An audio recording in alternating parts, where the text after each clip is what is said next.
تذکرہ امام حسین میں کربلا کے بعد کیا ہوا؟ جب سارے شہید ہو گئے، ان کی لاشوں پر گھوڑے دوڑائے گئے، تو جو لوگ قریب آبادیوں کے لوگ تھے وہ آئے، ان لاشوں کو سمیٹا، کتنوں کو تو انہوں نے دفن کیا اور مولا حسین کو دفن کیا۔ اب بیویاں خیمے میں تھیں، قیدی بنائی گئیں۔ سیدہ زینب فاطمہ زہرا کی سگی بیٹی ہیں، حسین ابن علی کی سگی بہن ہے، زوجات امام حسین ہیں، بی بی سکینہ ہیں۔ اس خیمے میں چند عورتیں رہ گئیں اور بیمار زین العابدین ہیں۔ یزیدی لشکر کی طرف سے لوگ آئے اور کہا کہ اپنے ہاتھ آگے بڑھاؤ۔ ہاتھ آگے بڑھائے گئے تو ان کو ہتھکڑیاں ڈال دی گئیں۔ رسول اللہ کے گھر والوں کو ہتھکڑیاں ڈال کر باہر نکالا گیا، خیمے اجاڑ دیے گئے۔ بعض روایات یہ بتاتی ہیں کہ خیموں میں آگ لگا دی گئی۔ جب خیمے جل گئے، شام کا وقت تھا، مغرب کے بعد یہ لٹا ہوا تاخت و تاراج قافلہ کوفہ کی طرف جا رہا تھا۔ کربلا سے اب یہ کوفہ جا رہے تھے، لیکن ظالموں نے جتنے شہید ہوئے تھے ان کے سر سنبھال کر رکھے تھے۔ امام حسین ابن علی کا سر لے لیا، عباس علمبردار کا سر لے لیا، اور علی اکبر امام قاسم کے سر کاٹ کر لے لیے۔ سارے سروں کو انہوں نے، اس لیے کہ اس وقت ثبوت پیش کرنے کے لیے سر دکھانے پڑتے تھے کہ ہم نے ان کا قتل کیا ہے، اب سروں کو انہوں نے نیزوں میں ڈال دیا اور سروں کو لے کر نیزوں سے چلنے لگے۔ یہ سفر ان کا شروع ہوا، کوفہ کی طرف چلے۔ کیا ایک بڑی بات مجھے یاد آتی ہے، مولا حسین کی ایک کنیز تھی جس کا نام بی بی شیرین بتایا گیا ہے۔ وہ سیدہ فاطمہ زہرا رضی اللہ تعالیٰ عنہ کی بھی خدمت کر چکی ہیں۔ بی بی شیرین، اس کو حضرت امام حسین نے آزاد کر دیا تھا۔ وہ کہتی تھی کہ میں آزاد نہیں ہونا چاہتی ہوں۔ کہا تھا کہ تو بڑھاپے کو پہنچ چکی ہے، تجھے ہم نے آزاد کر دیا۔ اور اس کے بعد مولا حسین نے جب یہ مدینہ طیبہ میں تھے، بی بی شیرین کو کہا تھا کہ تو آزاد ہے، جا، بہت سارا مال دیا تھا اور جمع کر کے کہا تھا کہ تو چلی جا، اپنی بقیہ زندگی آرام سے گزار۔ تو کہتی ہے ایک شرط ہے میری، میں اس شرط پر جاؤں گی۔ امام حسین ابن علی نے پوچھا کہ ہم نے تجھے کسی چیز سے روکا نہیں، منع نہیں کیا، کیا چیز تو چاہتی ہے؟ بی بی شیرین نے کہا تھا کہ مولا حسین، بس چاہتی ہوں کہ میں گھر بنا لوں، گھر میں رہوں، ایک بار آپ اپنے قدم رکھ دینا، ہم غریبوں کے گھر پر ایک بار آپ تشریف لے آئیں، میری وہ معراج ہو جائے گی۔ امام حسین نے کہا بس اتنی سی بات، ہم تو غریبوں کے گھر روز جانا پسند کرتے ہیں، ہم روز جانا پسند کریں، جا ٹھیک ہے تیرے گھر ہم آئیں گے۔ اور بی بی شیرین نے کہا نہیں مولا، میری ایک درخواست یہ ہے کہ آپ اپنے خاندان کے ساتھ آئیں گے، اپنے شہزادوں شہزادیوں عورتوں کے ساتھ آئیں گے۔ مولا حسین نے ساری عورتوں سے کہا دیکھو بی بی شیرین کہتی ہے اس کے گھر دعوت ہے، ہم سب آئیں گے۔ اور اس کو بطور مسکراتے ہوئے آپ نے فرمایا بی بی شیرین، ایسا نہ ہو کہ ہم آئیں اور تو پہچان ہی نہ سکے، ایسا نہ ہو کہ تو پہچان ہی نہ سکے۔ قدموں میں گر گئی، کہا کہ میں آپ کے گھر کی کھائی ہوئی، میں آپ کی پروردہ، کبھی آپ کو نہ پہچانوں، ایسا کیسے ہو سکتا ہے؟ وہ خاتون گئی، کوفہ کے قریب ایک چھوٹی سی بستی میں گھر بنایا، بڑا اچھا سا گھر بنایا، اور اس کی بستی والے بھی اس کی بڑی عزت کرتے تھے کہ یہ فاطمہ کے گھر کام کی ہوئی عورت ہے، حسین ابن علی کے گھر کام کی ہوئی عورت ہے۔ وہ ہر گھر میں جاتی تھی، بستی والوں سے کہتی تھی لوگوں دیکھنا میں نے گھر بنایا اور پیغام بھیج دیا ہے، فاطمہ کے لاڈلے شہزادے رسول امام حسین نے مجھے وعدہ کیا ہے ایک بار وہ میرے گھر تشریف لائیں گے۔ بستی والے کہتے تھے کیا تیری قسمت ہے کہ تیرے گھر مولا حسین آنے کی بات کر چکے ہیں، رسول اللہ کا شہزادہ تیرے گھر آئے گا۔ سب اس کی گاؤں میں بڑی عزت تھی، لوگ کہتے تھے کہ اس کی بات پر حسین آنے والے ہیں۔ ایک بار جیسے ہی بی بی شیرین کو خبر ہوئی کہ امام حسین مدینہ سے مکہ نکل چکے ہیں اور مکہ سے کوفہ آنے والے ہیں، جیسے ہی یہ خبر ملی تو اس نے پیغام بھجوایا اور پھر اپنے گھر کو رنگ و روغن کرنا شروع کر دیا اور کمرے سجائے کہ مولا حسین کا قافلہ آ رہا ہے اور کوفہ جانے والے ہیں اور میرے گھر پر ٹھہریں گے۔ جنگ کی کوئی خبر ہی نہیں تھی۔ گاؤں والوں کو جیسی اطلاع ہوئی، گاؤں کے سارے لوگ اس کے ساتھ مل گئے۔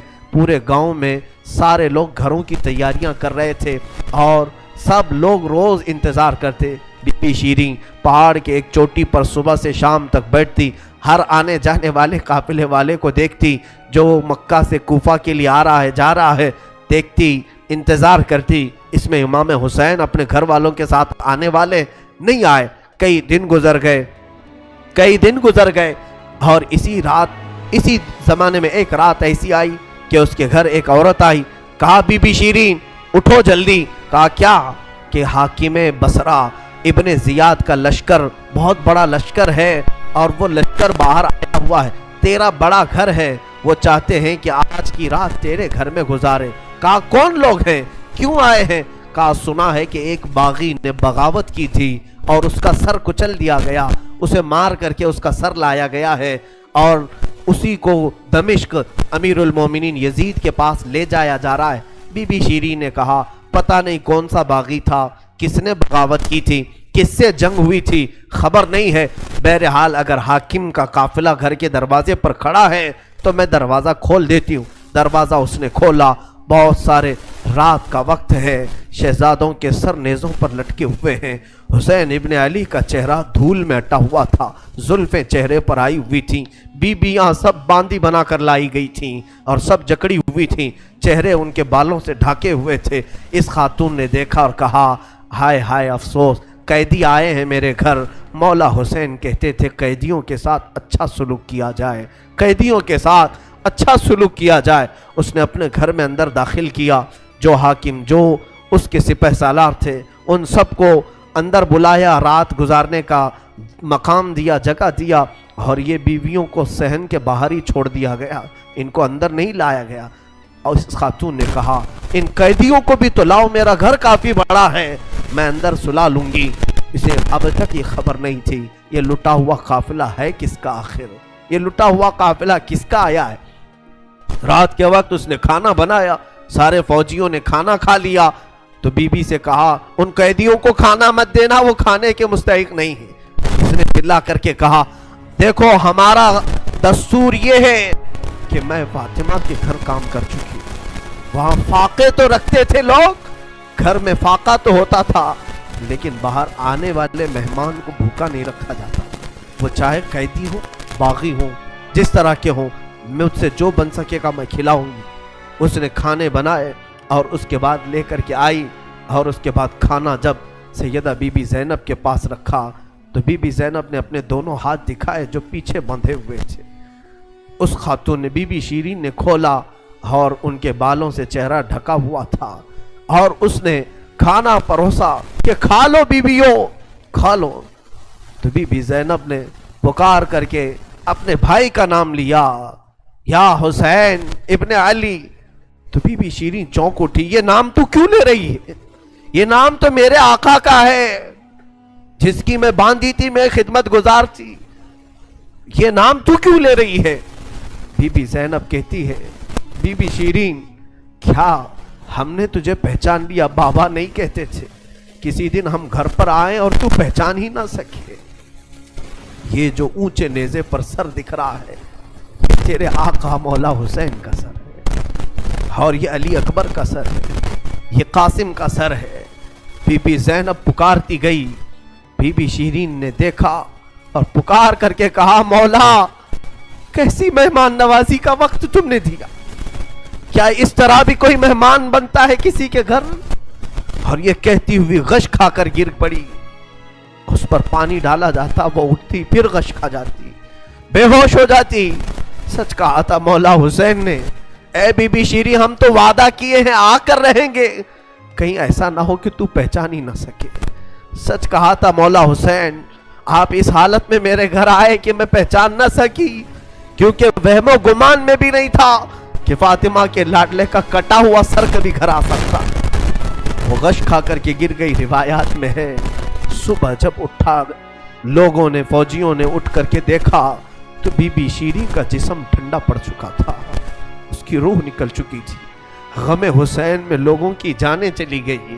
یہاں آج دو آنسو ہمارے نکلتے ہیں تو لوگ ہمیں بولتے ہیں غم حسین میں لوگوں کی روح نکل گئی، جو اصلی محبت کرنے والے تھے وہ دنیا سے ہی رخصت ہو گئے۔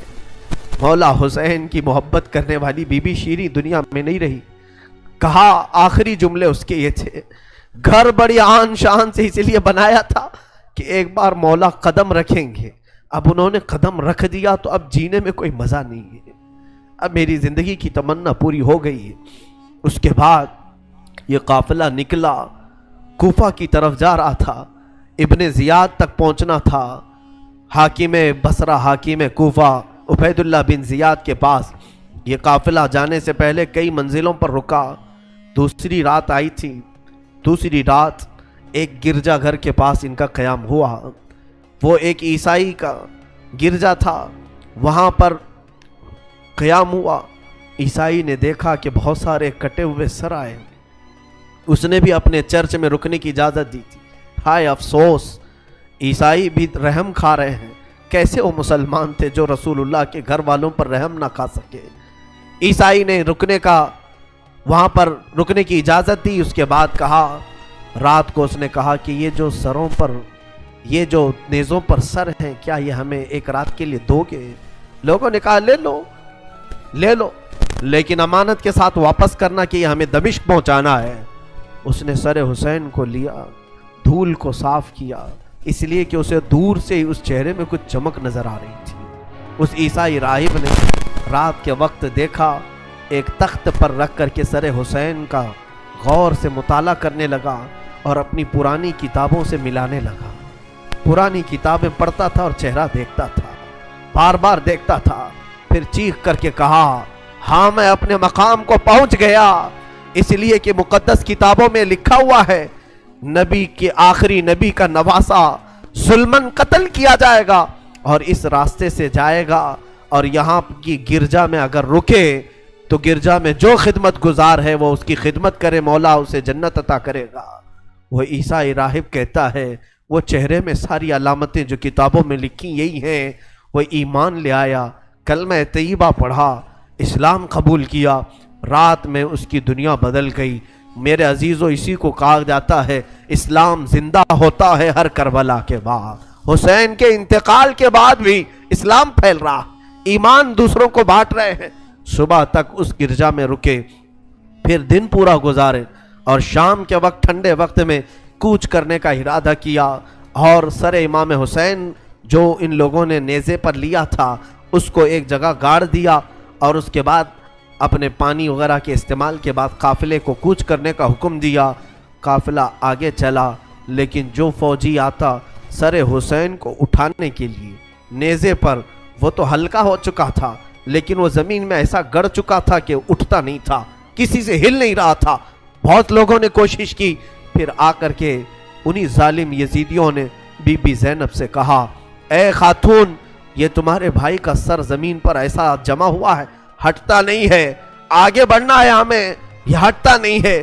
بی بی زینب نے غور سے دیکھا اور کہا، قافلے میں دیکھ لو سب ہیں یا نہیں، قافلے میں سب ہیں یا نہیں۔ دیکھا گیا تو بی بی سکینہ قافلے میں نہیں تھی، قافلے میں موجود نہیں تھی۔ بی بی زینب نے کہا، وہ میرا غیور بھائی ہے، اپنے خاندان والوں کو چھوڑ کر کہیں جاتا نہیں تھا، اپنی بچی کا غم ہوگا، آگے نہیں بڑھتا، تلاشو سکینہ کہاں ہے۔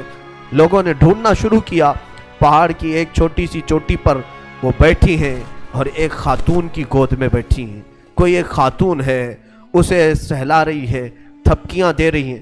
بی بی سکینہ 9 سال کی عمر میں ایک بڑی معزز خاتون کی گود میں ہچکیاں لے لے کر رو رہی ہیں اور کچھ باتیں کر رہی ہیں۔ بی بی زینب نے دور سے دیکھا، خاندان کی کچھ عورتیں اور آئیں، پکارا، سکینہ جانے کا وقت ہو گیا، تم یہاں کیا کر رہی ہو؟ دوڑ کر کے جیسی سکینہ کے قریب آئے تو دیکھا نہ وہاں عورت تھی نہ کوئی خاتون تھی۔ سکینہ کو اٹھایا، کیا کر رہی تھی تم، یہاں کیسے آئی، کون عورت، کس سے بات کر رہی تھی؟ سکینہ نے کہا، میں جانتی نہیں تھی، یہاں حاجت کے لیے آئی تھی، اچانک ایک خاتون نمودار ہوئی، اس نے مجھے گود میں اٹھایا، بوسے دینا شروع کیا، میرا ماتھا چوما۔ میں نے پوچھا کہ تو کون ہے؟ تو اس نے کہا، اے بچی تو نہیں جانتی، میں تیری دادی فاطمہ الزہرا ہوں، میں فاطمہ الزہرا ہوں، رسول اللہ کی شہزادی ہوں۔ میں اپنی دادی کے گود میں سو گئی، بڑا نرم گود تھا، بڑی ان کی نازک ہاتھ تھے، اور وہ مجھے سہلا رہی تھی اور مجھ سے پوچھ رہی تھی کہ کیسے کربلا میں کیا کیا ہوا، سنا بچی؟ میں علی اصغر کی شہادت دادی کو سنا رہی تھی، علی اکبر کیسے قتل ہوئے دادی کو سنا رہی تھی، ان کے آنسو بہتے تھے اور میرے جسم پر گرتے تھے، اور میں نے کربلا کی ساری داستان اماں فاطمہ کو سنا رہی تھی۔ سیدہ زینب کی چیخ نکل پڑی کہ ماں فاطمہ اب بھی بے قرار ہے، اس لیے کہ حضرت امام مسلم فرماتے ہیں، ایک بڑے بزرگ ہیں، تابعی ہیں، کہتے ہیں میں نے خواب میں دیکھا ایک بوڑھی خاتون کو، کربلا کا یہ منظر جو تھا 10ویں محرم کو ہوا، 9 محرم کو خواب دیکھیں یا عاشورہ کی رات کو انہوں نے خواب دیکھا، کہتے ہیں ایک بوڑھی عورت ہے، بڑی عمر والی عورت ہے، جبہ اس کے سر پر پڑا ہوا ہے، جھاڑو لے کر میدان جھاڑ رہی ہے، پورا میدان جھاڑا۔ تو یہ امام مسلم فرماتے ہیں میں نے دور سے پکار کر کے کہا بی بی کون ہو آپ، یہ میدان کیوں جھاڑ رہی ہو؟ انہوں نے پلٹے بغیر کہا اے شخص میں رسول اللہ کی بیٹی فاطمہ الزہرا ہوں، یہ میدان کربلا ہے، میں یہاں جھاڑ رہی ہوں اس لیے کہ کل میرا لاڈلا یہاں گرنے والا ہے، کہیں کوئی نوکیلی کنکر اس کے جسم میں نہ چبھ جائے، مجھے درد ہوگا اگر حسین کو کوئی زمین کی کنکریاں چبھیں، میں صاف تو کر لوں۔ فاطمہ الزہرا کا غم ہم نہیں جان سکتے میرے عزیز، احساس نہیں کر سکو گے، غم کی داستانیں بڑی ہیں، بہت ہیں، واقعات سنانے کے لیے میرے پاس وقت نہیں ہے، میں سمیٹتا ہوں۔ عزیزان گرامی، یہ تاخت و تاراج قافلہ، یہ اسیران اہل بیت کوفہ پہنچے ابن زیاد کے محل میں۔ ابن زیاد نے دیکھا حسین ابن علی کو تانے مارنے لگا، کہا کہ تم نے بڑا غلط کیا، تم نے یزید کے خلاف خروج کیا، بغاوت کیا، اور اس کے بعد بہت ساری بے حرمتی کرنے کے بعد اس قافلے کو اس نے دمشق روانہ کیا۔ دمشق ملک شام کی راجدھانی، آج بھی ملک شام میں جس کو انگلش میں دمسکس کہا جاتا ہے، دمشق ہے وہ اصل۔ دمشق میں جب یہ قافلہ پہنچنے لگا وہاں کے حالات الگ تھے، بازار شام پر لعنت ہو، بازار شام پر کا برا ہو، وہاں شام کا بازار سجایا گیا تھا، گھر گھر وہاں سجائے گئے تھے، اور لوگوں میں یہ جشن کا ماحول تھا کہ آج باغیوں کے سر لائے جا رہے ہیں اور قیدیوں کو جکڑ کر کے ملک شام خلیفہ وقت یزید کے دربار میں پیش کیا جا رہا ہے۔ لوگ چھتوں پر چڑھ چکے تھے یہ منظر دیکھنے کے لیے، یہ علم جو اٹھا کر کے آ رہے تھے لوگ قافلے یزید میں، یزیدی لشکر جو کوفہ سے دمشق داخل ہو رہا تھا، دمشق کے دروازے پر یہ قافلہ پہنچا ہے، سر امام حسین کو نیزے پر لے کر، علی اکبر، امام قاسم، عباس کا سر لے کر یہ لوگ پہنچے ہوئے ہیں۔ ابھی ملک شام کے بازار میں دیکھا اچانک طبلے بجنا شروع ہو گئے، ڈھولوں کی آوازیں بلند ہو گئی، باجے شروع ہو گئے اور بہت زیادہ بانسریاں بجنے لگیں، اور اس جشن کے ماحول میں اس قافلے کو لایا جا رہا ہے، آگے لوگ ناچتے ہوئے جا رہے ہیں، کھیلتے ہوئے جا رہے ہیں کہ فتح مبین یزید کا اچھا ہو، جے جے کار لگ رہی تھی، خاندان اہل بیت کو قیدی بنا کر کے لایا گیا ہے۔ میرے عزیزوں، اس خاندان اہل بیت کے ساتھ وہاں جو معاملات ہوئے، کئی لوگ تھے جو دیکھنے کے لیے دور دور سے آئے تھے۔ ایک صحابی ہیں، وہ کہتے ہیں میں تجارت کے لیے گیا تھا تو مجھے خبر ہوئی کہ آج اہل بیت کا قافلہ یہاں آ رہا ہے، تو میں دوڑتا ہوا پہنچا، اور جیسے ہی میں نے دیکھ کر کے میں ضبط نہ کر سکا، وہ چہرہ آج نیزے پر تھا جو کبھی میرے مصطفیٰ کے کندھے پر ہوا کرتا تھا۔ وہ صحابی کہتے ہیں ان کے لبوں پر میرے آقا اپنے ہونٹ رکھا کرتے تھے، ان کی گردن کو سونگھا کرتے تھے، وہ حسین کی گردن کو انہوں نے تلوار سے الگ کیا ہوا تھا اور نیزے پر لا رہے تھے۔ وہ صحابی دوڑتے ہوئے آئے، کہا میری زندگی کا برا ہو، میں حسین کا ساتھ نہیں دے سکا، میں حیدر کے گھر والوں کا ساتھ نہیں دے سکا۔ بچیاں تھیں جو قیدی بنا کر لائی گئی تھیں، دوڑ کر کے وہ صحابی آئے اور بی بی سکینہ کے پاس آئے، ننھی سی 9 سال کی عمر کی بچی بھی قیدی بن کر آئی، دوڑ کر کے ساتھ قریب آئے، پوچھا کہ بچی میں تمہارے غم میں برابر کا شریک ہوں، میں بھی تمہارے غم میں ساتھ ہوں، اہل بیت کا میں وفادار ہوں۔ انہوں نے توجہ نہیں کی، اس لیے کہ بی بی سکینہ کہتی ہیں ہم تو دنیا سے مایوس ہو چکے تھے، ہم نے کٹنے کے وقت کسی کو آتے ہوئے نہیں دیکھا، اب تماشا دیکھنے کے لیے بہت سارے لوگ آتے ہیں، توجہ نہیں کی۔ اس صحابی رسول نے آگے بڑھ کر کہا کہ اے سکینہ میں تجھے جانتا ہوں، تو حسین کی بیٹی ہے، تو فاطمہ کی لاڈلی ہے، تو شیر خدا کے گھر کی شہزادی، بتا کوئی حاجت ہو، کچھ کھانا پانی کوئی چیز۔ اللہ اللہ یہ بھوکے اور پیاسوں نے کبھی کھانا کسی سے نہیں مانگا. پوری داستان کربلا سننا, کبھی انہوں نے روٹی نہیں مانگا, ہاں پانی ضرور مانگا ہے. پانی مانگنا انسانیت کے لیے عیب نہیں, روٹی مانگنا محتاجی کی علامت ہو سکتی ہے. بی بی سکینہ نے کہا کہ بڑی حاجتیں پوچھ رہے ہو, کیا میری حاجت پوری کرو گے؟ کہا بتاؤ بچی, میں اپنی طرف سے جو ہو سکے کروں گا, میرے پاس پیسے ہیں, مال ہے, میں اس سے جو چاہے کروں گا. بی بی سکینہ نے صرف ایک درخواست کی کہ میرے نانا کے صحابی, بس اتنا کام کر لو کہ یہ جو اونچے نیزے پر میرے بابا کا سر ہے, حسین ابن علی کا, اس سر کو تھوڑا آگے بڑھا دو. یہ جو جلوس میں جا رہا ہے آگے بڑھا دو. ہمارے گھر کی بچیاں غور سے سنیں, میرے گھر کی عورتیں کان کھول کر کے سنو. 9 سال کی بچی کیا خواہش ظاہر کر رہی ہے. کہا اگر وہ نہیں بڑھتے ہیں تو انہیں پیسے دے, وہ انعام دے کر آگے بڑھاؤ. اس صحابی نے پوچھا کہ اس سر کو تمہارے قریب رہنا اچھا ہے, تمہارے قریب رہنا اچھا ہے, آگے کیوں بڑھانا چاہتی ہو؟ بی بی سکینہ نے کہا اس لیے کہ لوگوں کا جلوس بابا سر کو دیکھنے کے لیے آ رہا ہے, اور سارے دیکھنے قیدی بنا کر کے لائے گئے تھے. بیمار زین العابدین حسین ابن علی رضی اللہ تعالیٰ عنہ کے شہزادے, وہ قیدی بنا کر لائے گئے تھے. ایک صحابی وہاں پر حاضر ہوئے, کہا کہ کوئی حاجت ہو تو بیان فرمائیں, ہم آپ کے غم میں شریک ہیں. حضرت امام زین العابدین نے کوئی توجہ نہیں کی, یہاں تک کہ ایک سپاہی یزید کا ایسا تھا جو تھیلا بھر کر کے پتھر لے کر چل رہا تھا, تھیلا بھر کر پتھر لے کر چل رہا تھا, اور وہ باہر کھڑے ہوئے لوگوں میں پتھر بانٹتا تھا کہ کچھ پتھر تم لوگ برسا ہو. ملک شام میں جانے کے وقت کچھ لوگ وہاں صدقے کی کھجوریں پھینک رہے تھے اس اہل بیت کے گھرانے پر, اور کچھ لوگ پتھر برسا رہے تھے.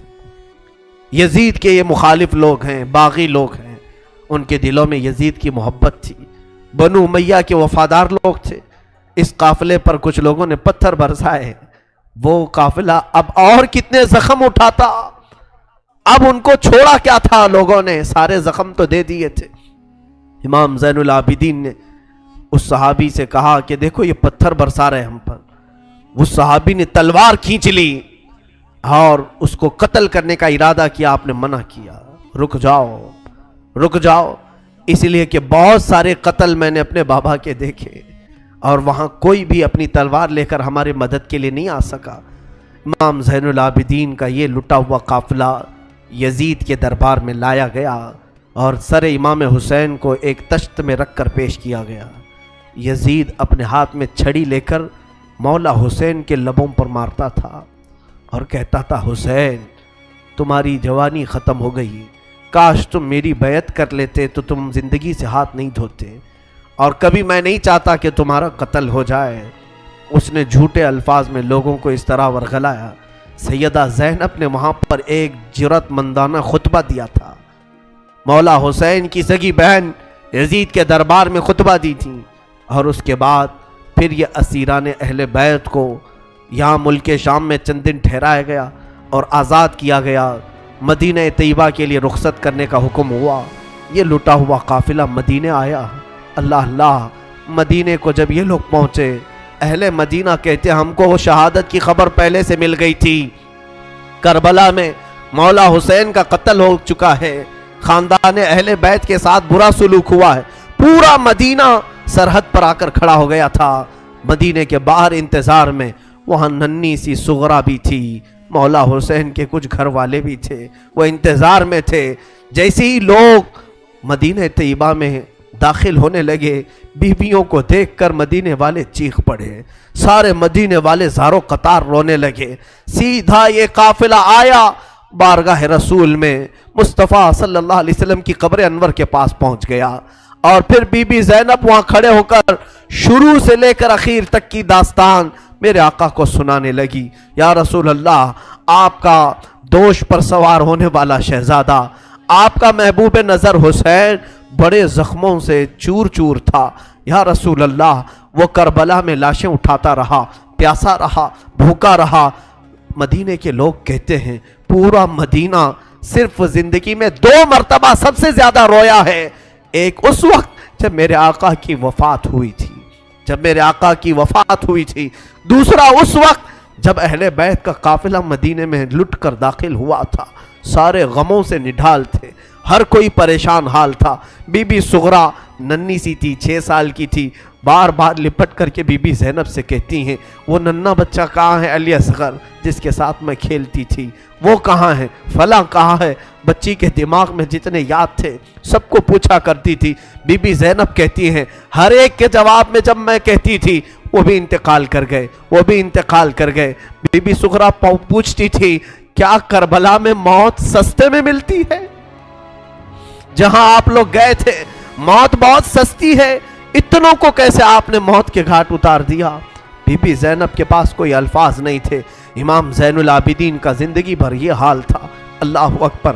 زین العابدین وہ تنہا شہزادے ہیں میرے مولا حسین کے جو پھر 95 ہجری تک باحیات رہے۔ امام حسین کی شہادت ہونے کے بعد 61 ہجری میں جو شہادت ہوئی اس کے بعد سے سن 95 ہجری تک آپ باحیات رہے، لیکن روتے روتے آنکھوں کا پانی سوکھ گیا تھا۔ لوگ کہتے ہیں امام زین العابدین کو ہم لوگ دیکھتے تھے، کبھی وہ روتے تھے تو دونوں آنکھوں سے خون نکل آتا تھا۔ لوگ پوچھتے کہ مولا زین العابدین سجاد آپ اتنا کیوں روتے ہیں؟ کہتے ہیں کیا تم میری ہنسی کی تمنا رکھتے ہو؟ جس کے سامنے اس کے بھائیوں کو، اس کے گھر والوں کو، اس کے باپ کو کاٹا گیا ہے، اس کے گھر والوں کو کاٹا گیا ہے۔ امام زین العابدین کا حال یہ تھا کہ امام زین العابدین شہر میں جا رہے تھے اور قصاب گوشت بیچنے والا دکان میں بیٹھا ہے، گوشت بیچ رہا ہے۔ جیسے ہی وہ قریب آنے لگے اس نے جلدی سے گوشت کے اوپر چادر ڈال دی، گوشت چھپا دیا۔ لوگ جو گوشت خریدنے والے کھڑے تھے انہوں نے پوچھا کہ بندے تو کیوں گوشت چھپا رہا ہے؟ کہا زین العابدین آ رہے ہیں، وہ ابھی یہاں کھڑے ہوں گے اور گوشت دیکھ کر کے رونا شروع کر دیتے ہیں، گوشت دیکھ کر کے رونا شروع کرتے۔ کہا ایسا کیوں کرتے ہیں؟ کہتے ہیں جب بھی وہ میری دکان کے پاس یہ کچا گوشت دیکھتے ہیں تو کہتے ہیں کہ میرے بھائیوں کا گوشت ایسے ہی کٹا گیا تھا اور ادھیڑا گیا تھا۔ زندگی بھر وہ گوشت کی دکان کے پاس کھڑے ہوتے تو ان کی آنکھیں بہہ جاتی۔ اور اس کے بعد ایک روایت یہ بھی ملتی ہے کہ قربانی کے دن تھے، مولا زین العابدین ایک جگہ سے گزر رہے ہیں، ایک قصائی بکرے کو لٹایا ہے اور جلدی سے اس پر چھری چلائی جا رہی تھی۔ امام زین العابدین دور سے کھڑے ہو گئے، کہا اے قصائی تو نے بکرے کو لٹایا، پانی پلایا کہ نہیں پلایا؟ وہ کھڑا ہوا، کہا اے امام زین العابدین ہم مسلمان ہیں، جانوروں کو کاٹتے ہیں تو پہلے پانی پلا کے کاٹتے ہیں۔ امام زین العابدین نے کربلا کی طرف منہ کیا، کہا مولا حسین مسلمان جانوروں کو پانی پلا کے کاٹتے ہیں، جانوروں کو پانی پلا کے کاٹتے ہیں، مگر اہل بیت کے کسی شہزادے کو ایک گھونٹ بھی پانی نہیں پلایا گیا اور انہیں ویسی پیاسا شہید کیا گیا ہے، پیاسا کاٹا گیا ہے۔ امام زین العابدین کی پوری زندگی ایک ایک چیز کو دیکھتے تو رونے لگ جاتے تھے کہ کربلا میں یہ چیز نہیں تھی، یہ چیز نہیں تھی۔ ایک وقت ایسا بھی آیا، کوفہ کا گورنر ابن زیاد، یہ اب اس کے برے دن شروع ہو چکے تھے۔ میں پھر دوسری تقریر میں عرض کروں گا، ظہر کی اذان انشاءاللہ تقریر کے بعد ہوگی۔ آج سارا مجمع یہاں پر ہے اور انشاءاللہ بغیر نماز پڑھے ہم تو یہاں سے جائیں گے نہیں، اور اذان لوگوں کو جمع کرنے کے لیے ہوتی ہے، جو آلریڈی جمع ہیں پھر انہیں کیا جمع کیا جائے۔ اذان تو ہم دیں گے انشاءاللہ، صبر کریں۔ یہ وقت شہادت کا ہے، یہ وقت کربلا کی یاد کا ہے۔ مولا حسین کے یہ شہزادے امام زین العابدین رضی اللہ تعالیٰ، زندگی بھر آپ کے حالات یہ تھے کہ کبھی کچا گوشت دیکھیں تو رو پڑے، کسی جانور کو ذبح ہوتے دیکھیں تو رو پڑے۔ ایک بار امیر کوفہ ابن زیاد، اب امیر مختار نام کا ایک شخص جو بدلہ لینے کے لیے بعد میں اٹھ کھڑا ہوا، بعد میں کوفہ میں ایک ایسا شخص ظاہر ہوا جس کا نام مختار ثقفی تھا۔ اس نے اعلان کیا کہ میں قاتلان حسین کا بدلہ لوں گا، اور اس نے اٹھ کر کے کچھ اہل بیت سے محبت کرنے والوں کو اپنے قافلے میں جمع کیا، اور یہ قافلہ بڑھتا گیا یہاں تک کہ خون حسین کا بدلہ لینے کے لیے یزید کی موت کے بعد اس نے ہر ایک کو تلاشنا شروع کیا۔ شمر کو ڈھونڈا، اس کو قتل کیا، اور اس کے بعد عمر بن سعد کو ڈھونڈا، اسے قتل کیا۔ عبید اللہ بن زیاد جو کوفہ کا حاکم تھا، جو جڑ تھا اس فساد کا، اسے ڈھونڈا، اور اس کے بعد 22,000 کا جو لشکر تھا اس میں سے کسی ایک کو بھی اس نے زندہ نہیں چھوڑا، ایک کو بھی نہیں۔ جتنے وہاں شریک تھے سب کو قتل کیا، سب کو قتل کیا، اور 22,000 کو قتل کرنے کے بعد مختار ثقفی نے یہ اعلان کیا ابھی میں نے حسین کی ایک انگلی کا بھی بدلہ نہیں لیا، میں حسین ابن علی کی ایک انگلی کا بھی بدلہ نہیں لیا۔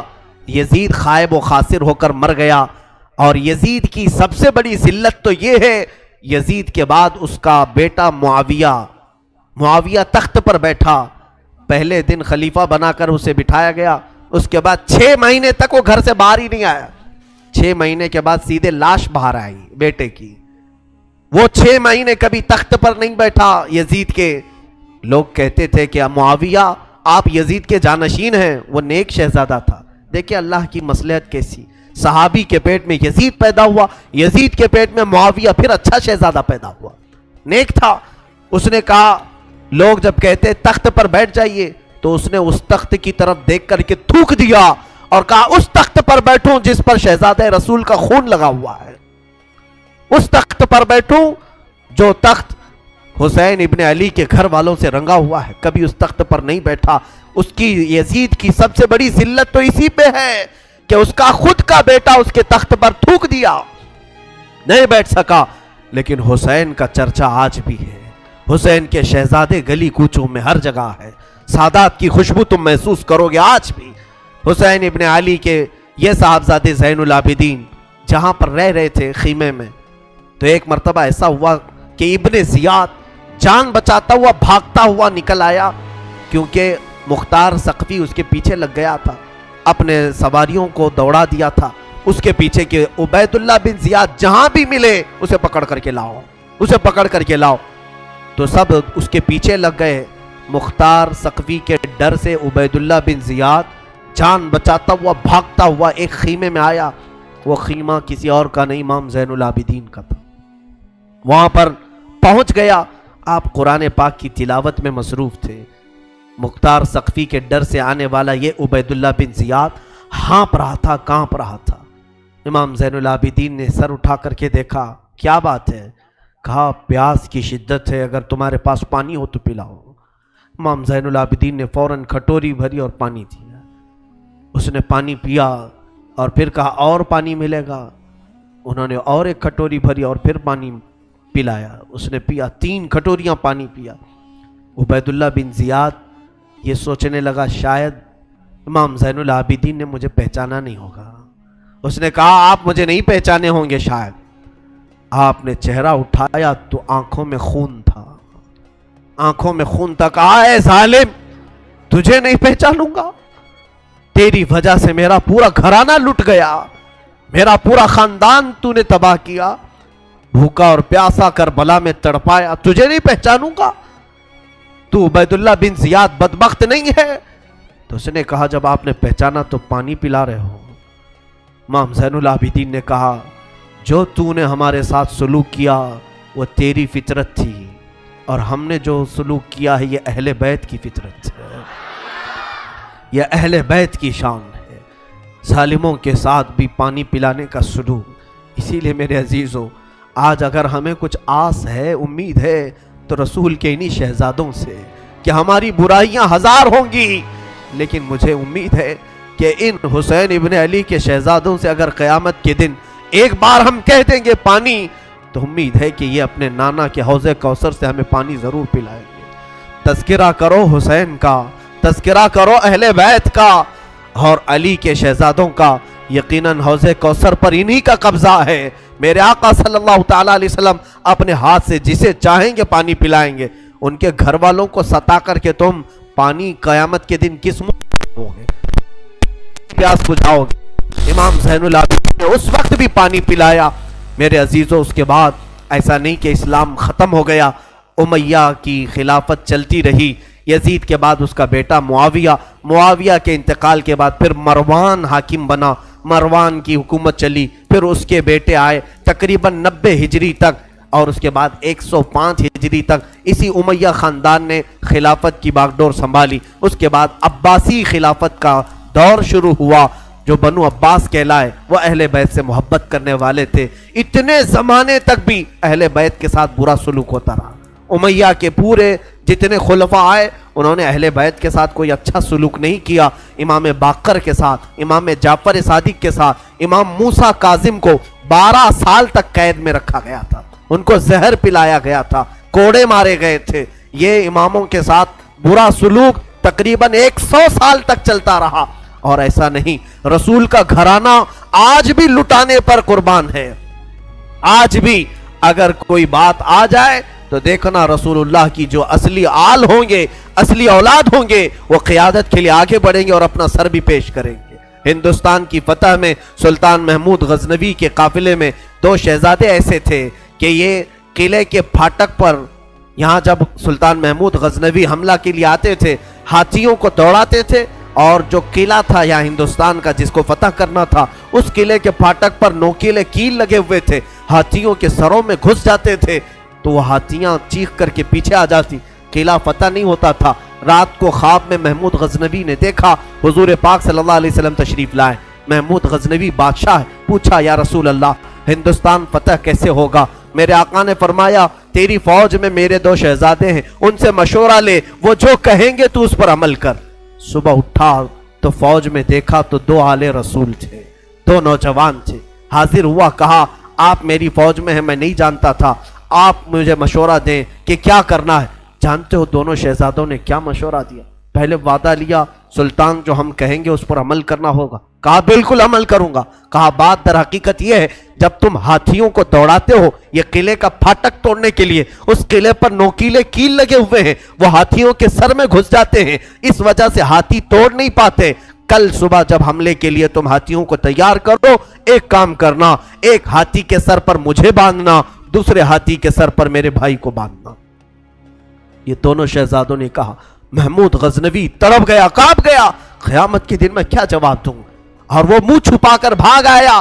دونوں شہزادے باہر آئے اور فوجیوں کو حکم دیا ہاتھیوں کے سروں پر ہمیں باندھا جائے. وہ خود انہوں نے ہاتھیوں کے سروں پر اپنے آپ کو باندھا. ہاتھی دوڑائے گئے اور ہاتھی دوڑ کر جیسے ہی قلعے کے دروازے پر ٹکر مارا اور وہ نوکیلے کیل انہی شہزادوں کے سینوں میں ایسے پیوست ہو گئے، اتنی تیزی سے چپ گئے کہ دونوں کی لاشیں انہی پھاٹک پر لٹکی رہ گئی اور وہ دروازہ ٹوٹ کر کے گر گیا اور ہندوستان میں اسلام کا پرچم لہرایا گیا. یہاں پر بھی خون آل رسول ہے. میرے عزیزوں، یہ اہل بیت کے دم قدم سے ہم آج اسلام کی بہاریں دیکھ رہے ہیں. یہ سارا صحرا ان قربانیوں کو جاتا ہے. آج ہم نے تذکرہ امام حسین کیا. کچھ ذمہ داریوں کی بات اخیر میں کر جاؤں. آج جتنے بھی جوان یہاں حاضر ہیں، میں حسین کا انہیں واسطہ دیتا ہوں، حسین کے لاڈلوں کا واسطہ دیتا ہوں. خیرت کرو، اب شرم کرو. اب تمہاری زندگی گزارنے کے وہ طریقے نہیں ہونا چاہیے جس طریقوں پر تم آج جی رہے ہو. آج تمہارے چہروں پر نہ حسین کی کوئی علامت ہے، نہ کربلا والوں کی کوئی علامت ہے. اے میرے عزیز بچوں، اے میری ماں اور بہنوں، اٹھو. کربلا والوں سے اگر تم محبت کرتے ہو تو آج علم حسین لو. اور علم حسین کا نام پنجا نہیں بلکہ در حقیقت علم حسین قرآن مجید کا نام ہے. تم اپنے ہاتھوں میں اس مصحف پاک کو اٹھاؤ. کیا تم نہیں دیکھتے سر امام حسین بھی تلاوت کر رہا تھا جب دمشق کے بازار میں حسین کا سر لایا گیا تھا؟ اس وقت بھی لوگوں نے دیکھا نیزے کے اوپر سے امام حسین کے لبوں سے یاسین مبارکہ کی تلاوت کی آواز آ رہی تھی. وہ حسین کٹے ہوئے سر سے بھی جب تلاوت کر سکتے ہیں، تم کیوں تلاوت نہیں کرتے؟ آج قرآن کیوں نہیں پڑھتے؟ قرآن کو کیوں ہاتھ نہیں لگاتے؟ آج ہمارے گھروں میں جو اندھیرا ہے یہ قرآن نہ پڑھنے کی وجہ سے. میرے آقا نے سچ فرمایا کہ تم اپنے گھروں کو قبرستان نہ بناؤ. جس گھر میں قرآن نہیں پڑھا جاتا اس گھر کو کہا گیا یہاں میتیں رہتی ہیں، یہاں مردے رہتے ہیں. کتنے گھروں میں قرآن پڑھا جا رہا ہے. مردوں کا گھر بناؤ، بچیوں کو بٹھاؤ، بچوں کو بٹھاؤ، قرآن ان کے ہاتھ میں دو، قرآن کی طرف توجہ کرو. اگر ایک بار پھر پلٹ آئی یہ امت تعلیمات اسلام کی طرف، مجال ہے کہ کوئی تمہاری طرف آنکھ اٹھا کر کے دیکھے. میں یہ چیلنج کے ساتھ کہتا ہوں، تمہارے پاس ایمان کی جو دولت ہے پوری دنیا چھان مارو گے، یہ دولت کسی قوم کے پاس نہیں ہے، کسی کے پاس نہیں. تمہارے پاس محبت رسول ہے، تمہارے پاس محبت علی ہے، تمہارے پاس محبت حسین ہے، تمہارے پاس اولیاء کاملین کے کردار ہے، تمہارے پاس ساری علامت تبرکات ہیں. تم کیوں پیچھے ہو؟ تمہارا پیچھے رہنا تو افسوس کی بات ہے. آج لوگ تمہیں بزدل بنا رہے ہیں، آج لوگ تمہارے اوپر خوف کا ماحول طاری کیے ہوئے, ڈر کا ماحول طاری کیے ہوئے. شاید یا تم نے دیکھا بھی ہوگا ہزاروں تقریریں ہیں, میں اپنی تعریف کے لیے نہیں کہہ رہا ہوں, ہزاروں خطبہ ہیں, چند ہی بولتے ہوں گے لوگ, اس لیے کہ خطبہ واعظین مقررین کی زبانوں کو بھی بند کرنے کی کوشش کر رہے ہیں. کتنے تو مجھے بولتے ہیں یوں نہ بولو مولانا, بہت جلدی گرفتار ہو جاؤ گے, بہت جلدی جیل میں چلے جاؤ گے, حکومت کی تمہارے اوپر نظر ہے, ڈپارٹمنٹ میں تمہارے ریکارڈ ہیں, بہت ساری باتیں ہیں. میرے عزیزوں, ایک طرف میرے پاس یہ امت مصطفیٰ بھولی بھٹکی ہوئی قوم ہے, ایک طرف میرے آقا کی قرآن عظیم ہے اور حسین اعظم کے کربلا کے واقعات ہیں. مجھے بتاؤ, کیا حسین ابن علی کا سامنا قیامت کے دن نہیں کرنا ہوگا؟ کیا ہم جیسوں کو پکڑ کر قیامت میں نہیں پوچھا جائے گا مولا نے تجھے زبان دی تھی, مولا نے تجھے قرآن کا علم دیا تھا, رب نے تجھے حدیثیں عطا کی تھی, تو نے اپنے حبیب کی امت کے ساتھ کیا سلوک کیا؟ کیا تو انہیں سبحان اللہ اور نعروں میں ہی سلا دیا کرتا تھا؟ اگر قیامت کے دن مجھے یہ سوال ہوگا میں کیا جواب دوں گا؟ اس لیے میں یہ بہتر سمجھتا ہوں حق بولنے پر اگر گرفتاری ہو جائے تو میری گرفتاری کوئی معنی نہیں رکھتی, اس لیے کہ مجھ سے کئی لاکھ درجہ گنا بہتر امام زین العابدین جب گرفتار کیے جا سکتے ہیں اور مولا حسین کے گھر والوں کو قیدی بنایا جا سکتا ہے, تو ہماری لاکھوں زندگیاں ان کی قید پر قربان ہوں. ہمیں قید سے ڈر نہیں ہے, ہمیں کوئی گرفتاری سے خوف نہیں ہے, اور ہماری زبانوں کو خریدنے کی کوشش بھی نہ کرو, ہمارے الفاظ کو خریدنے کی کوشش نہ کرو. اے مسلمانوں, میں جو بول رہا ہوں ایک بات یاد رکھنا, اگر لوگوں میں بدگمانی ہے میرے متعلق, بدگمانی کرتے ہوں پیسوں کے لیے, مال کے لیے, یا میں اپنی فیلڈ بنانے کے لیے بول رہا ہوں, تم خام خیالی میں ہو. انشاءاللہ میں کس مقصد سے بول رہا تھا اور تم کس مقصد سے سن رہے تھے, آج میں صفائی نہیں دوں گا, کل بروز قیامت رسول اللہ کے سامنے فیصلہ ہو جائے گا, قیامت کے دن فیصلہ ہو جائے گا انشاءاللہ. میرا وجدان یہ کہتا ہے میں کہاں کھڑا رہوں گا اور تم کہاں کھڑے رہو گے, یہ قیامت کے دن ہی پتا چلے گا, قیامت کے دن پتا چلے گا. اگر میری بات آج آپ تک پہنچتی ہے تو عمل کی طرف آؤ, ہیلے بہانے نہ کرو. مجھے مارنا ہے مار لو, مجھے کوسنا ہے کوس لو, دو چار گالیاں مجھے دے لو اگر دل ٹھنڈا ہوتا ہے. میرے اخلاق برے ہیں, میرے اعمال برے ہیں, ہو سکتا ہے میں نکما ہوں, ہو سکتا ہے میں کم علم ہوں, ساری باتیں مجھے منظور ہیں, لیکن جس چیز کی طرف میں تمہیں دعوت دے رہا ہوں وہ دعوت کو ہلکا مت سمجھو, اس بیان کو ہلکا نہ سمجھو. میں تو تمہیں محبت رسول کی طرف بلا رہا ہوں, میں تمہیں مولا حسین کے کردار کی طرف بلا رہا ہوں, اسے تو نہ کوسو. میں کمتر ضرور ہوں لیکن جس کی دعوت دے رہا ہوں وہ دعوت کمتر نہیں ہے, وہ دعوت ہلکی نہیں ہے. آؤ, میں ہزاروں نوجوانوں کی آج زندگیوں کو دیکھ رہا ہوں, تمہارے ہاتھوں میں آج دنیا نے کیا پکڑایا ہے, گندے نغمے, گندے موبائل کی فحش تصویریں, تم اسی کو دیکھ کر رات گزار رہے ہو, اسی سے صبح کر رہے ہو, تمہارے کان نغمے سن کر سوتے ہیں اور گانوں کی دھن پر صبح کرتے ہو. یہی اخلاق کل قیامت میں مولا حسین کے سامنے تم کھڑے ہوں گے. حشر کے دن تمہیں رسول اللہ کے سامنے کھڑا ہونا ہے, ان کے بچوں کے ہاتھ میں. ارے 11 سال کا بچہ جب تلوار اٹھایا تھا, تم اپنا موبائل اٹھا کر کے اس کو دکھاؤ گے. میں نے جوانی میں موبائل اٹھایا ہے, انہوں نے تلواریں اٹھائی تھی, کس لیے؟ امت مصطفیٰ کی حمایت کے لیے, شریعت طاہرہ کی حفاظت کے لیے. اس لیے میرا آخری یہ میسج ہے کہ اٹھو وہ گرنا حشر نہ ہوگا پھر کبھی, دوڑو کے زمانہ چال اپنی چل گیا, قوت عشق سے ہر پست کو بالا کر دو, دہر میں نام محمد سے اجالا کر دو, کی محمد سے وفا تو نے تو ہم تیرے ہیں, یہ جہاں چیز ہے کیا لوح و قلم تیرے ہیں. اقبال نے سچ کہا تھا, نہیں تیرا نشیمن قصر سلطانی کے گنبد پر, تو شاہین ہے بسیرا کر پہاڑوں کی چٹانوں پر. آج تم جہاں جی رہے ہو یہ تمہارا مقام نہیں, یہ تمہاری جگہ نہیں. اور عورتوں سے, بچیوں سے گزارش ہے, ارے اس ننھی سکینہ کو دیکھو جس نے قیدی حالت میں بھی اپنے پردے کی فکر کی ہے, اپنے دوپٹے کا خیال کیا ہے. تمہیں آج ساری آسائشیں, ساری نعمتیں ملی ہیں, اور بازار میں مٹک مٹک کر کے چلنا, لوگوں کو اپنی زینت کی طرف دعوت دینا, اپنے جسموں کو آشکار کرنا, کیا یہ سکینہ کے اخلاق ہو سکتے؟ فاطمہ کے گھر کے اخلاق ہو سکتے؟ بچیاں توبہ کرو, تمہارا جسم شیطان آوارہ کرنا چاہتا ہے.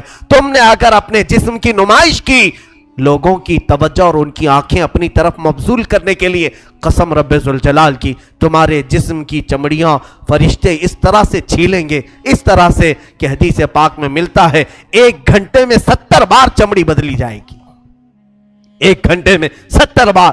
ذرا بلیڈ سے چمڑی نکال کر کے دیکھنا، پتا چلے گا چمڑی ادھیڑنے کی سزا کیا ہوتی۔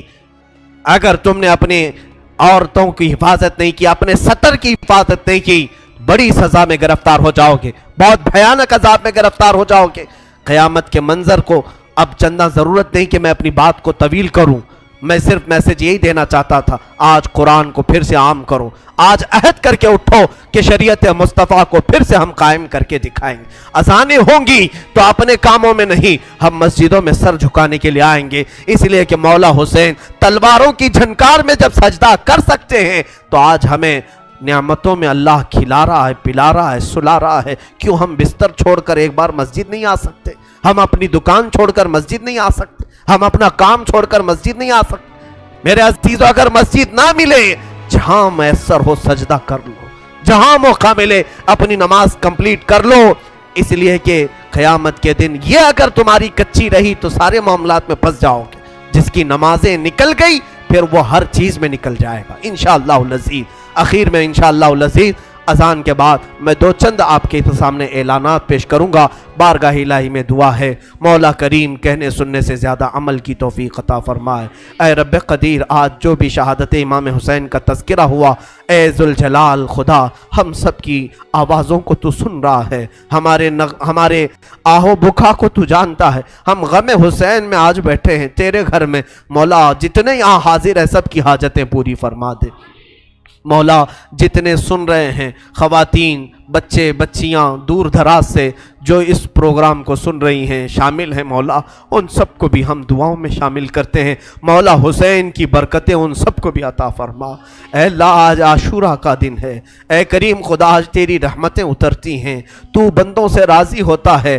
حسین کے خون کا واسطہ، علی اصغر کے خون کا واسطہ، ہم گناہوں سے توبہ کرتے ہیں۔ مولا ہم سب کو سچی توبہ نصیب فرما، گناہوں سے بیزاری عطا فرما، گناہوں کے مرض سے شفا عطا فرما، ہمیں آنکھوں کی حیا عطا فرما، زبان کی طہارت عطا فرما، دل کو وسوسوں سے بچا لے، ہمارے ہاتھوں اور پیروں کو غلط کاموں سے محفوظ فرما لے۔ اے کریم خدا، ہماری بچیوں کو بے آبرو ہونے سے بچا لے، ان کے جسموں کو ان کے سطر کی تو حفاظت فرما۔ اے کریم خدا، پورے ہندوستان میں امن و امان عطا فرما، اسلام و سنیت کا بول بالا فرما، کفار و مشرکین کے برے منصوبوں کو خاک میں ملا دے۔ اے رب قدیر، تیرا احسان ہے تو نے ہمیں اسلام پہ پیدا کیا، تیرا احسان ہے تو نے امت محمدیہ میں بنایا، تیرا احسان ہے تو نے ہمیں علی اور حسین کے گھر والوں کے تذکرہ کرنے والوں میں پیدا کیا۔ اے مولا، یہ محبت حسین ہماری زندگی کی آخری سانس تک ہماری زندگی میں عطا فرما۔ اے رب ذوالجلال، اس مسجد پاک میں بچے، جوان، بوڑھے جتنے حاضر ہیں، جو جس پریشانی میں مبتلا ہے، مولا تو بہتر جانتا ہے، سب کی پریشانیاں دور فرما۔ اس پورے محلے پر مولا، ہمارے آس پاس جتنے گھر ہیں، اس پورے محلے پر زمینی آسمانی بلاؤں سے تو حفاظت فرما، غیب سے برکتوں کا نزول فرما۔ اے خلاق العالمین، ارحم الراحمین، تیرے دربار میں صرف اتنی التجا ہے، اگر ہماری زندگی باقی رہی، ان آنکھوں کو ایک بار تیرے حبیب پاک کے چہرے کی زیارت نصیب فرما، مولا حسین کے چہرے کی زیارت نصیب فرما، مولا بغداد، کربلا اور مدینہ طیبہ کی زیارت نصیب فرما، ہم سب کو حج مقبول نصیب فرما، ہماری دعاؤں کو رسول کریم صلی اللہ علیہ وسلم کے نالین پاک کے صدقے قبول فرما۔ ان اللہ وملائکتہ یصلون علی النبی یا ایھا الذین آمنوا صلوا علیہ وسلموا تسلیما۔ اللهم صل على سيدنا ومولانا محمد معدن الجود والكرم وآله وأصحابه الكرام وابنه الكريم وبارك وسلم سبحان ربك رب العزة عما يصفون وسلام على المرسلين والحمد لله رب العالمين.